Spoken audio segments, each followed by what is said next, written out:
Hello ನಮಸ್ಕಾರ. ನಾನು ನಿಮ್ಮ ಸ್ಪರ್ಶ ಗೌಡ. ಯಾರೆಲ್ಲ ಇನ್ನೂ ಕಾಮನಬಿಲ್ಲು ಕಥಾಗುಚ್ಛ ಯೂಟ್ಯೂಬ್ ಚಾನಲ್ಗೆ ಸಬ್ಸ್ಕ್ರೈಬ್ ಆಗಿಲ್ವೋ ಕೂಡಲೇ ಸಬ್ಸ್ಕ್ರೈಬ್ ಆಗಿ. ಕತೆ ಇಷ್ಟ ಆದರೆ ಶೇರ್ ಮಾಡಿ, ಲೈಕ್ ಮಾಡಿ ಹಾಗೂ ಕಮೆಂಟ್ ಮಾಡಿ. ನಾನು ಇವತ್ತು ಹೇಳ್ತಿರೋ ಕತೆ ನೀ ಹಚ್ಚಿದ ಕುಂಕುಮ ಭಾಗ 7. ಈ ಕಥೆಯ ಲೇಖಕರು ಚೈತ್ರಾ ಭಟ್. ಆ ಹುಡುಗಿಗೆ ಬುದ್ಧಿ ಕಲಿಸಬೇಕು ಎಂದು ಅಂಬರ ಹಾರಾಡಿದ್ದೇ ಬಂತು ವಿನಃ ಅದು ಒಂದು ದಿನಕ್ಕೂ ಸಾಧ್ಯವಾಗಲಿಲ್ಲ. ಕಾರಣ, 1 ತಿಂಗಳು ಅವಳು ಪರಾಶರನ ಜೊತೆಗೆ ಬರುವುದು ಹೋಗುವುದು ಮಾಡುತ್ತಿದ್ದಳು. ಅಂಬರಾಗೆ ಏಕಾಂಗಿಯಾಗಿ ಸಿಗಲೇ ಇಲ್ಲ.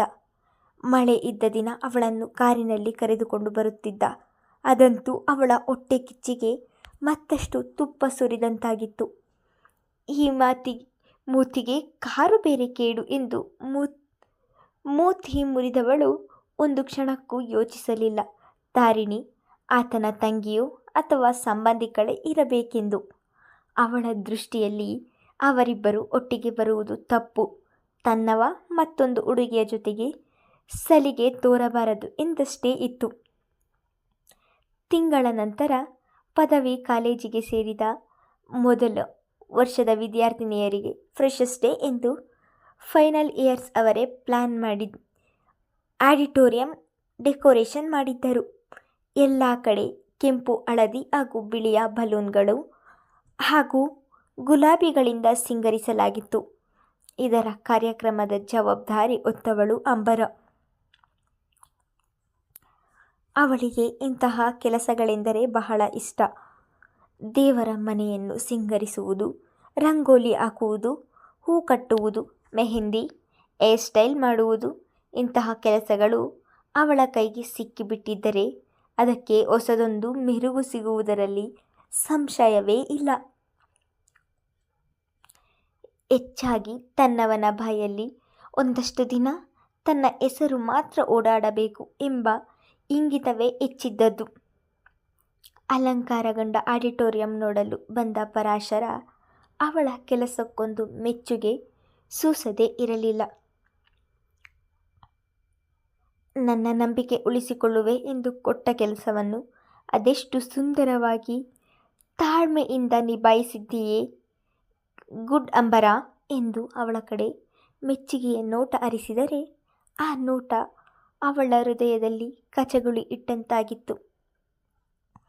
ಅವನ ಮಾತಿಂದ ಅರಳಿದ ಕಂಗಳು, ತಪ್ಪಿದ ಎದೆಬಡಿತ ಈ ಕ್ಷಣವೇ ತನ್ನವನಲ್ಲಿ ಪ್ರೇಮ ಹೇಳಿಕೊಂಡಿಬಿಡು ಎಂದಿತ್ತು. ಏಕೆಂದರೆ ಆಡಿಟೋರಿಯಂನ ತುಂಬ ಮೊದಲ ವರ್ಷದ ಹಾಗೂ ಕೊನೆಯ ವರ್ಷದ ವಿದ್ಯಾರ್ಥಿಗಳು ತುಂಬಿದ್ದಾರೆ. ಈ ಸಂದರ್ಭದಲ್ಲಿ ಆತನು ತನಗೆ ಧ್ವನಿ ಇರಿಸಿ ಮಾತನಾಡಲು ಅವಕಾಶ ಸಿಗುವುದಿಲ್ಲ. ನಂತರ ಮನವೊಲಿಸುವ ಪ್ರಯತ್ನ ಮಾಡಿದರಾಯಿತು. ಒಪ್ಪದಿದ್ದರೆ ಇವರ ಮನೆಗೆ ಲಗ್ಗೆ ಇಡುತ್ತೇನೆ ಎಂದಿತ್ತು ಅವಳ ಮನ. ಮತ್ತೆ ಯೋಚಿಸದೆ ತನ್ನ ಕೈಯಲ್ಲಿರುವ ಗುಲಾಬಿ ಗೊಂಚಲಲ್ಲಿರುವ ಕೆಂಪು ಗುಲಾಬಿಯ ಹೂವೊಂದನ್ನು ಆತನ ಎದುರು ಹಿಡಿದು ಐ ಲವ್ ಯು ಎಂದಿದ್ದಳು. ಆದರೆ ಅದು ತುಟಿ ಸೀಳಿ ಹೊರಬರಲಿಲ್ಲವಷ್ಟೇ. ಅವಳ ಮನದ ಮಾತು ಅವನಿಗೆಲ್ಲಿ ತಿಳಿಯಬೇಕು? ಒಂದು ಪಕ್ಷ ತಿಳಿದರೆ ಆ ಕ್ಷಣವೇ ಅವಳನ್ನು ನಿರಾಕರಿಸಿ ಬಿಡುತ್ತಿದ್ದನೇನೋ. ಕೆಂಪು ಗುಲಾಬಿಯ ನೀಡಿದವಳ ಅಚ್ಚರಿಯಲ್ಲಿ ನೋಡಿದ್ದ. ಇಲ್ಲಿಯ ತನಕ ಅವನಿಗೆ ಯಾರೂ ಕೆಂಪು ಗುಲಾಬಿಯನ್ನು ನೀಡಿಲ್ಲ, ಅವನ ಹೆಂಡತಿಯನ್ನೂ ಹಿಡಿದು. ಅಂಥದ್ದರಲ್ಲಿ ವಿದ್ಯಾರ್ಥಿ ನೀಡುತ್ತಿದ್ದಾಳೆ ಏನು ಎಂಬಂತೆ ಕಣ್ಣು ಸಂಕುಚಿತಗೊಳಿಸಿ ಅವಳೆಡೆಗೆ ನೋಡಿದರೆ ಭಯದಿಂದ ಅವಳ ಕಾಲುಗಳಲ್ಲಿ ಸಣ್ಣಗೆ ನಡುಕವೇ ಮೊದಲಾಗಿತ್ತು. ಆದರೆ ಮಾತಿನ ಮಲ್ಲಿಗೆ ಉತ್ತರಿಸುವುದೇನೂ ಕಷ್ಟವಲ್ಲ. ಯಾವ ಕ್ಷಣದಲ್ಲೂ ಉತ್ತರ ಸಿದ್ಧವಿರುತ್ತದೆ. ಸರ್, ನೀವು ಹಾಕಿರುವ ಅಚ್ಚ ಬಿಳಿಯ ಶರ್ಟಿನ ಜೇಬಿನಲ್ಲೊಂದು ಪುಟ್ಟ ಕೆಂಪು ಗುಲಾಬಿ ಹೂವಿದ್ದರೆ ನೋಡಲು ಬಹಳ ಮನೋಹರವಾಗಿರುತ್ತದೆ.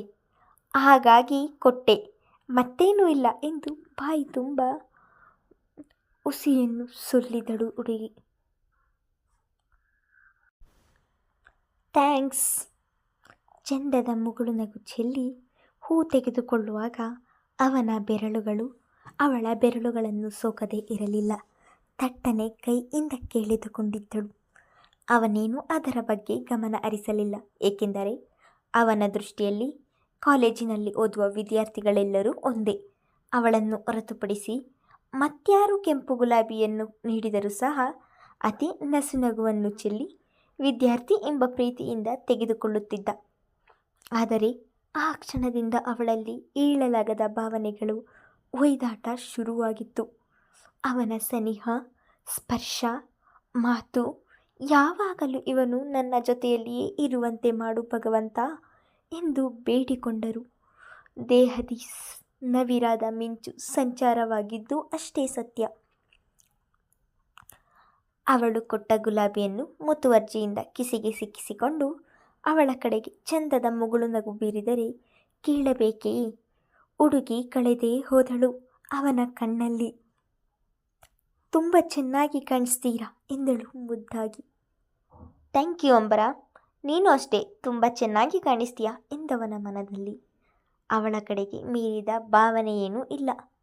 ಆದರೆ ಅವಳ ಮೈಮನ ಮತ್ತಷ್ಟು ಅರಳಲು ಅವನ ಅದೊಂದು ಮಾತು ಸಾಕಿತ್ತು. ಥ್ಯಾಂಕ್ ಯು ಎಂದು ಅವನನ್ನೇ ನೋಡುತ್ತಾ ನಿಂತು ಬಿಟ್ಟಳು. ನೀನು ಹೂವು, ನಾನು ಚಿಟ್ಟೆ, ನಿನ್ನ ನೂಲುವುದನ್ನೇ ಮಿನಿಟ್ಟೆ, ನನ್ನ ಬಾಳ ರಸದ ಬಟ್ಟೆ, ನೀನು ಮುನಿಯಲಾನು ಕೆಟ್ಟೆ, ನಿನ್ನ ಮೇಲೆ ನನಗೆ ಸಿಟ್ಟೆ, ಆಡಬೇಡ ಅನೃತವ, ವಿರಹ ದುರಿಯೊಳೆಯೋ ಸುಟ್ಟೆ, ಸಾಕು ಮಾಡು ಬೇಗ ನೀಡು ಅದರ ಮಿಲನಾಮೃತವ. ಜೆ.ಎಸ್. ಶಿವರುದ್ರಪ್ಪನವರ ಕವನವನ್ನು ತನ್ನೊಳಗೆ ತಾನು ಸೊಲ್ಲುತ್ತಿದ್ದರೂ ಕಣ್ಣುಗಳು ಮಾತ್ರ ಅವನಲ್ಲಿ ನಿಟ್ಟಿತ್ತು. ಅಂಬಿ, ಕನಸಿನ ಲೋಕದಿಂದ ಹೊರಬಾ, ಬಹಳಷ್ಟು ಕೆಲಸಗಳಿವೆ ಮಾಡಲು. ಆಗ ತಾನೇ ಅಲ್ಲಿಗೆ ಬಂದ ಬಾಂಧವ್ಯ ಅವಳೆದುರು ಚಿಟಿಕೆ ಹೊಡೆದರೆ ಹುಡುಗಿ ನವಿರಾಗಿ ಬಿಚ್ಚಿದಳು. ಯಾಕೆ? ನಾನು ಕನಸು ಕಂಡರೆ ನಿನಗೇನು ನಷ್ಟ? ನೀನು ಕನಸಲ್ಲಿ ಬಿದ್ದರೆ ಅರ್ಥವಾಗುವುದು ನಿನಗೆ ಆ ಲೋಕ ಅದೆಷ್ಟು ಸುಂದರ ಎಂಬುದು ಎಂದಳು ಗೆಳತಿಯ ಕಡೆಗೆ ನೋಡುತ್ತಾ. ನೀನೊಬ್ಳು ಮಾರಾಯ್ತಿ, ಸುಮ್ಮನಿರು. ಮುಂದಿನ ವಾರ ಗಂಡಿನ ಕಡೆಯವರು ನನ್ನ ನೋಡೋಕೆ ಬರ್ತಾರಂತೆ. ಎಕ್ಸಾಮ್ ಮುಗಿದ ಮೇಲೆ ಮದುವೆಯಂತೆ. ಮೊದಲೇ ತಲೆ ಕೆಟ್ಟು ಹೋಗಿದೆ. ಇದರ ಜೊತೆ ಕನಸು ಬೇರೆ. ನಿನ್ನೆ ಮನೆಯಲ್ಲಿ ಮಹಾಯುದ್ಧ ನಡೆಯಿತು ಗೊತ್ತಾ? ನನ್ನನ್ನು ಕೇಳೋರು ಯಾರೂ ಇಲ್ಲ. ಮದುವೆಯ ವಿಷಯದಲ್ಲಿ ಹೆಣ್ಣಿನ ಭಾವನೆಗೆ ಬೆಲೆನೇ ಇಲ್ವೇನೋ ಅನಿಸುತ್ತೆ. ಇಲ್ಲಿ ಬಂದಷ್ಟು ಹೊತ್ತು ಖುಷಿ, ಮತ್ತೆ ಮನೆಗೆ ಹೋದರೆ ಎಲ್ಲರದು ಮದುವೆಗೆ ಒಪ್ಪಿಸುವ ಕಾಯಕ. ಇದೊಂದು ವರ್ಷ ಮುಗಿದರೆ ಒಬ್ಬೊಬ್ಬರದ್ದು ಒಂದೊಂದು ದಾರಿ. ನನಗೂ ಮುಂದೆ ಓದಬೇಕು ಎಂಬ ಆಸೆ ಇತ್ತು. ಆದರೆ ಏನು ಮಾಡಲಿ, ಈ ವರ್ಷ ಎಂಗೇಜ್ಮೆಂಟ್ ಮಾಡಿ ಪರೀಕ್ಷೆ ಮುಗಿದ ಕೂಡಲೇ ಮದುವೆ ಮಾಡ್ತಾರಂತೆ. ಬೇಸರಿಸಿಕೊಂಡಳು ಬಾಂಧವ್ಯ. ಖುಷಿಪಡುವ ವಿಚಾರಕ್ಕೆ ನೋವ್ಯಾಕೆ? ಹೊಸ ಕನಸು ಕಾಣಲು ಹೊಸ ಅವಕಾಶ ಸಿಕ್ಕಿದೆ ನಿಂಗೆ. ಮದುವೆ ಆಗೋದು ಕೂಡ ಒಂದು ಸಾಧನೆ ಕಣೆ. ನನಗಂತೂ 1000 ಕನಸುಗಳಿವೆ ಮದುವೆಯ ಬಗ್ಗೆ. ಇಂತಹ ಅವಕಾಶ ನನಗೆ ಸಿಕ್ಕಿದ್ರೆ ಖಂಡಿತ ಮದುವೆ ಆಗ್ತಿದ್ದೆ ಎಂದಳು ಭುಜ ಕುಡಿಸಿ. ನಿಂಗೆ ಯಾವಾಗಲೂ ತಮಾಷೆನೇ ಅಂಬಿ. ಇಂತಹ ವಿಚಾರಗಳೆಲ್ಲ ಅರ್ಥನೇ ಆಗಲ್ಲ. ಗೆಳತಿ ಎಂಬ ಸಲುಗೆಯಿಂದ ನಿನ್ನ ಬಳಿ ಹೇಳ್ಕೊಂಡ್ರೆ ಕನಿಷ್ಠ ಪಕ್ಷದ ಸಮಾಧಾನದ ಮಾತು ಸಿಗುವುದಿಲ್ಲ ನಿನ್ನ ಕಡೆಯಿಂದ. ಮದುವೆ ಅಂದರೆ ಅದೇನು ಗೊಂಬೆ ಆಟವಾ? ಬೇಕು ಎಂದಾಗ ಆಡೋಕೆ? ಕಾಗಕ್ಕ ಗುಬ್ಬಕ್ಕನ ಕತೆ ಹೇಳುವಷ್ಟು ಸುಲಭವಾಗಿ ಮದುವೆಯ ಬಗ್ಗೆ ಯೋಚಿಸಲಾಗದು ಅಂಬರ. ನನಗೆ ಇಷ್ಟು ಬೇಗ ಮದುವೆಯಾಗಲು ಇಷ್ಟ ಇಲ್ಲ. ಮುಂದೆ ಓದಬೇಕು, ಕೆಲಸ ಮಾಡಬೇಕು, ನನ್ನ ಸಂಪಾದನೆ ನಾನು ಮಾಡಿಕೊಳ್ಬೇಕು. ಹೀಗೆ ಏನೇನೋ ಕನಸುಗಳಿವೆ. ಅಷ್ಟಕ್ಕೂ ನಾನು ಕ್ಲಾಸ್ನಲ್ಲಿ 2ನೇ ರ್ಯಾಂಕ್ ಆದರೂ ಓದುವ ಅದೃಷ್ಟ ಇಲ್ಲ ನೋಡು. ನೀನು ಜಸ್ಟ್ ಪಾಸ್. ಕ್ಲಾಸಲ್ಲಿ ಪಾಸ್ ಆಗ್ತೀಯಾ? ಆದರೂ ಓದೋಕೆ ಅವಕಾಶ ಸಿಗುತ್ತದೆ. ಮೈಸೂರಿನಿಂದ ಇಲ್ಲಿಯ ತನಕ ಬರ್ತೀಯಾ? ಒಬ್ಬೊಬ್ಬರ ಜೀವನ ಒಂದೊಂದು ರೀತಿ. ಆದರೆ ಮನೆಯ ಬಡತನ ಬೇಗ ಮದುವೆ ಆಗುವಂತೆ ಮಾಡ್ತಾ ಇದೆ. ಇದೆಲ್ಲ ನಿಂಗೆಲ್ಲಿ ಅರ್ಥ ಆಗಬೇಕು? ಅಮ್ಮನ ಮುದ್ದಿನ ಮಗಳು. ನಿಮ್ಮನೆಯಲ್ಲಿ ಎಲ್ಲವೂ ನೀನು ಹೇಳಿದ ಹಾಗೆಯೇ ಅಲ್ವಾ?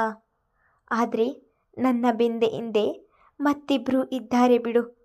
ಈ ಸಮಯದಲ್ಲಿ ವೈಯಕ್ತಿಕ ಮಾತು ಬೇಡ ಎಂದು ಕಣ್ಣೊರೆಸಿಕೊಂಡ ಗೆಳತಿಯನ್ನು ನೋಡಿ ತಾನು ತಪ್ಪು ಮಾತನಾಡಿದೆನಾ ಎನಿಸಿದೆ. ಇರಲಿಲ್ಲ ಅಂಬಿಗೆ. ಆದರೆ ಇದು ಅಂಬರ ಹುಟ್ಟುಗುಣ. ಇದು ಅವಳ ತಪ್ಪು ಎಂದು ಹೇಳಲಾಗದು. ಎದುರಿಗಿರುವವರ ಮನಸ್ಥಿತಿಯನ್ನು ಅವರ ಮನದೊಳಗೆ ಇಳಿದು ಅರಿಯುವಷ್ಟು ಪ್ರಬುದ್ಧತೆ ಇಲ್ಲ ಅವಳಲ್ಲಿ. ಅವಳದ್ದೇನಿದ್ದರೂ ಮನಸ್ಸಿಗೆ ಬಂದ ಮಾತನ್ನು ತಕ್ಷಣ ಹೇಳಿಬಿಡಬೇಕು ಎಂಬ ಯೋಚನೆಯಷ್ಟೇ. ಆದರೆ ಅವಳು ಇಲ್ಲಿಯ ತನಕ ಬಂದದ್ದು ಖಂಡಿತ ಓದುವ ಬಯಕೆಗಂತೂ ಅಲ್ಲ. ಅವನನ್ನು ಪಡೆಯಲು. ಅವಳದ್ದು ಪಕ್ಕಾ ಹುಚ್ಚು ಪ್ರೀತಿ. ಅವನನ್ನು ಪಡೆಯಲೇಬೇಕು ಎಂಬ ಹಠದ ಪ್ರೀತಿ. ಸಾರಿ ಕಣೇ, ಗೊತ್ತಾಗಲಿಲ್ಲ. ಬೇಕು ಅಂತ ಹೇಳಿದ್ದಲ್ಲ. ನನಗನಿಸಿದ್ದು ಹೇಳಿಬಿಟ್ಟೆ. ನಿನ್ನನ್ನು ಅರ್ಥ ಮಾಡಿಕೊಳ್ಬೇಕಿತ್ತು ಎಂದಳು. ನಿಜವಾಗಿಯೂ ಅಂಬರ ಮನಸ್ಸು ಗೆಳತಿಯ ಮಾತಿಂದ ಭಾರವಾಗಿತ್ತು. ಇಟ್ಸ್ ಓಕೆ, ನನಗೆ ನನ್ನ ಗೆಳತಿ ಏನೆಂಬುದು ಚೆನ್ನಾಗಿ ಗೊತ್ತು.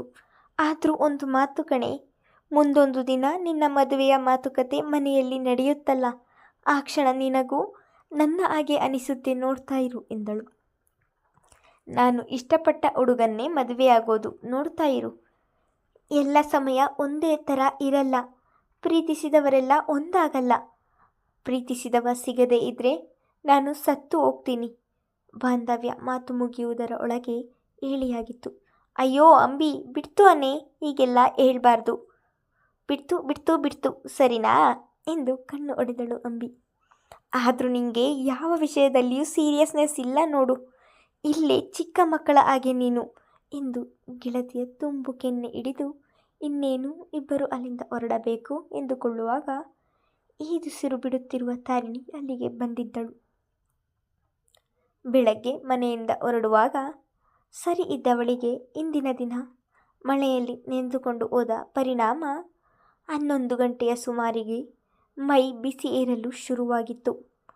ತಾರಿಣಿಗೆ ಜ್ವರ ಬಂದರೆ ಹಾಗೆ ತಕ್ಷಣ ತಲೆಗೇರುವುದು. ಕಾಲೇಜಿನಿಂದ ಬಸ್ ಸ್ಟ್ಯಾಂಡ್ಗೆ ಸುಮಾರು 700 ಮೀಟರ್ ದೂರ. ಸಿಟಿಯ ಗದ್ದಲ ಓದಲು ಮುಳುವಾಗಬಾರದು ಎಂದು ಆ ಕಾಲೇಜು ಕಟ್ಟಿದ್ದೇ ಪೇಟೆಯ ಹೊರವಲಯದಲ್ಲಿ. ಜ್ವರ ಬಂದ ಅರ್ಧ ಗಂಟೆಯೊಳಗೆ ಅವಳಿಗೆ ಕೂರಲು ಶಕ್ತಿ ಇಲ್ಲದಿರುವ ಹಾಗಾಗಿತ್ತು. ಇನ್ನೂ ಕ್ಲಾಸಲ್ಲಿ ಕೂರಲು ಸಾಧ್ಯವಿಲ್ಲ ಎಂದಾಗ ಕ್ಲಾಸ್ ಬಿಟ್ಟು ಎದ್ದು ಬಂದಿದ್ದಳು. ಅದು ಬೇರೆ, ಪುರಂದರರು ಮಗ ತೀರಿ ಹೋದ ಮೇಲೆ ತಾರಿಣಿಯನ್ನು ಕಣ್ಣಲ್ಲಿ ಕಣ್ಣಿಟ್ಟು ಕಾಪಾಡಿಕೊಳ್ಳುತ್ತಿದ್ದಾರೆ. ಅವಳಿಗೆ ಸಣ್ಣ ಶೀತವಾದರೂ ಮನೆಯಲ್ಲಿ ಸಹಿಸಿಕೊಳ್ಳಲು ಅವಳು ಅಷ್ಟೇ ಬಹಳ ಸೂಕ್ಷ್ಮ. ಹೊಟ್ಟೆ ಕಿಚ್ಚಿನ ಸುಳಿಯಲ್ಲಿ ಸಿಲುಕಿದ ಅಂಬರಾಗೆ ಇಂತಹ ವಿಚಾರಗಳೆಲ್ಲ ಹೇಗೆ ಅರ್ಥವಾಗಬೇಕು? ಅವಳನ್ನು ನೋಡಿದ ತಕ್ಷಣ ಅಂಬರಾಗೆ ಕೋಪ ಏರಿತು. ಹಿಂದೆ ಮುಂದೆ ಯೋಚಿಸಲಿಲ್ಲ. ನೀನು ಯಾಕೆ ಬಂದೆ ಇಲ್ಲಿ ನಿಂಗೇನು ಕೆಲಸ ಎಂದು ವಿಚಿತ್ರ ಧೋರಣೆಯಲ್ಲಿ ಧ್ವನಿ ಏರಿಸಿ ಕೇಳಿಯೇ ಬಿಟ್ಟಳು. ಅಂಬಿ, ಇದೇನು ಈಗಾಡ್ತೀಯಾ? ಏನೋ ಕೆಲಸ ಇರುತ್ತೆ, ಹಾಗಾಗಿ ಬಂದಿದ್ದಾಳೆ. ನಿಂಗೇನು ಏನು ಅಂತ ವಿಚಾರಿಸೋಣ ಇರು ಎಂದು ಜೊತೆಗಿದ್ದ ಬಾಂಧವ್ಯ ಗೆಳತಿಗೆ ಗದರಿ, ಹೇಳು ಸಿಸ್ಟರ್, ನೀನು PUC ಹುಡುಗಿಯಲ್ವಾ? ಡೈಲಿ ಸರ್ ಜೊತೆ ಇರ್ತೀಯಲ್ಲ, ಸರ್ ಜೊತೆ ಮಾತಾಡಬೇಕಾ ಎಂದು ಕೇಳಿದಳು. ಅವಳು ಆಡಿಟೋರಿಯಂ ಬಳಿ ಬಂದಿದ್ದಾಳೆಂದರೆ ಅದಕ್ಕೆ ಇರಬೇಕು ಎಂದು ಯೋಚಿಸಿದವಳು ತಾರಿಣಿ ಉತ್ತರ ನೀಡುವ ಮೊದಲೇ ಅಂಬಿ, ಅವಳೇನು ಅವ್ರ ಜೊತೆ ಮಾತಾಡೋದು? ಇಲ್ಲಿಯ ತನಕ ಹುಡ್ಕೊಂಡು ಬಂದು ಮಾತಾಡೋಕೆ ಏನಿರುತ್ತೆ? ನೀನು ಹೋಗು, ಅವರಿಲ್ಲಿಲ್ಲ ಎಂದಳು ಮುಖ ಬಿಗಿದುಕೊಂಡು.